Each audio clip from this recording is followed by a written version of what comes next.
Hi, Dr. Taylor with Aspire Chiropractic. So, what I want to do today, I want to talk about something that's been walking through this door a whole bunch lately. Shoulder problems. Now, fun fact, very seldom is a shoulder problem. And I want to show you why. So, let's look at this here. If we've got our spine, right? Big old stack of bones here. Boom, boom, boom, boom, boom, boom, boom, boom. Okay?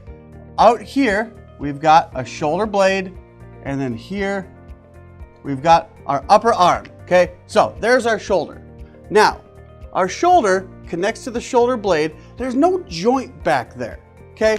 The shoulder blade just glides around on a bunch of ribs. Kind of like this, right? So, if we've got an issue with our spine or with our ribs, that's going to affect how the shoulder blade glides.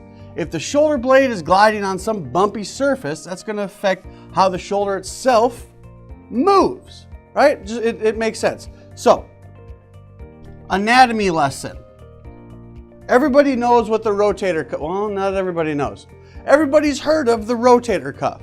Now, it's a rotator cuff, not a rotary cuff, not a rotor cuff, rotator cuff. And it is a group of 4 muscles. We call them the sits muscles, S-I-T-S.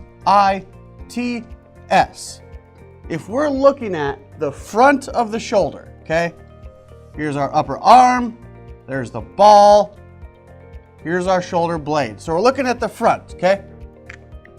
On this back side here, there's a muscle that comes up and around called the supraspinatus. What does supraspinatus do? It abducts the arm. Think of an alien abduction. It takes it away. Okay? Next, so that's one S. The next letter, I, is the infraspinatus. It comes around like that. Okay? What does it do? It externally rotates the arm. Muscles only pull, right? So if the supraspinatus connects up here and it pulls, it does this. If the infraspinatus comes around, connects out here, it can only pull, so it does this. Now this infraspinatus, this is on the back side of the shoulder blade. So in all reality, we're looking at it like so. Okay, next, T, teres. Teres minor. Minor means tiny. It connects right here on the side of the shoulder blade, comes around the outside, does the same thing. It assists in the action of the infraspinatus, which is external rotation. Last one, the other S, subscapularis. Sub, less than, underneath. Now, if we're drawing this correctly, this here is actually between the shoulder blade, there's our spine, and the ribs, okay? So, it's sandwiched in there, back between your shoulder blade and the back side of your rib cage. What's that thing do? It comes around, pokes right out of here, connects right on the inside there. Again, so if it goes from there to there, that muscle only pulls, so it does that internal rotation. Now, fun fact, let's take away this S here. Let's draw the rest of the spine. So, okay, let's say this is T1, C7, 6, 5, 4, 3, 2. Every muscle is powered by nerves, right? Your body is told what to do by your brain. It communicates that message down your spinal cord, out the nerves, into the body. Now, guess what? All of these muscles are powered by nerves that come out of your neck. So, back to our original point. More often than not, a shoulder problem isn't really a shoulder problem. A shoulder problem is a neck problem. Because if these muscles, the rotator cuff muscles, 4 of them, aren't getting the proper message from the neck, from those nerves, into those muscles telling them what to do, how good do you think that shoulder is going to work? Not very good at all. Another thing, further illustration on how a shoulder problem is not a shoulder problem, more often than not. What if our mid-back looks like this? Okay? And again, we've got our ribs that come out.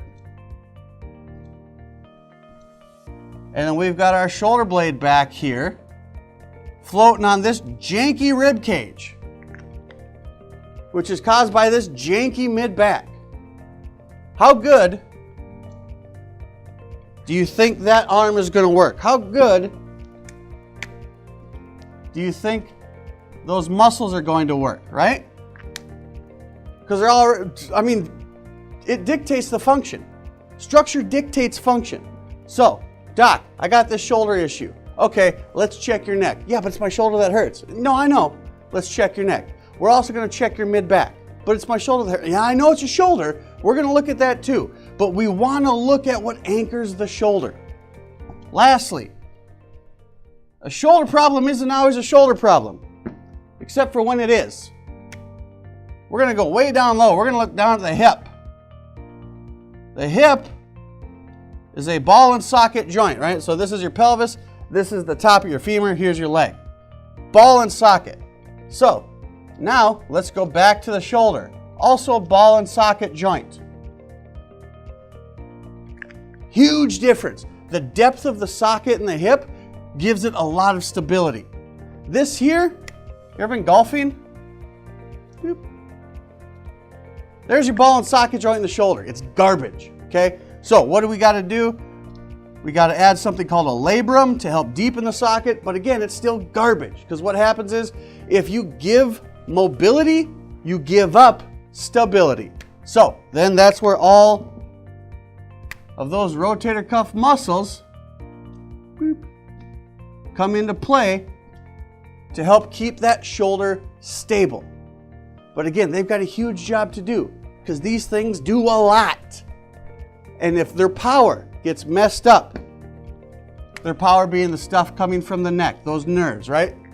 If their situation or their function gets messed up because of the bones in the neck or the bones in some janky mid-back, where are you going to feel it? Right there in that shoulder. So again, chiropractic, neck pain, back pain, headaches. Everyone knows we're awesome at that. You know what else we're awesome at? Shoulder issues. You know why? Because shoulder issues aren't always shoulder issues. More often than not, shoulder issues are spine issues. If you need our help or you know anyone who does, by all means, send them in here.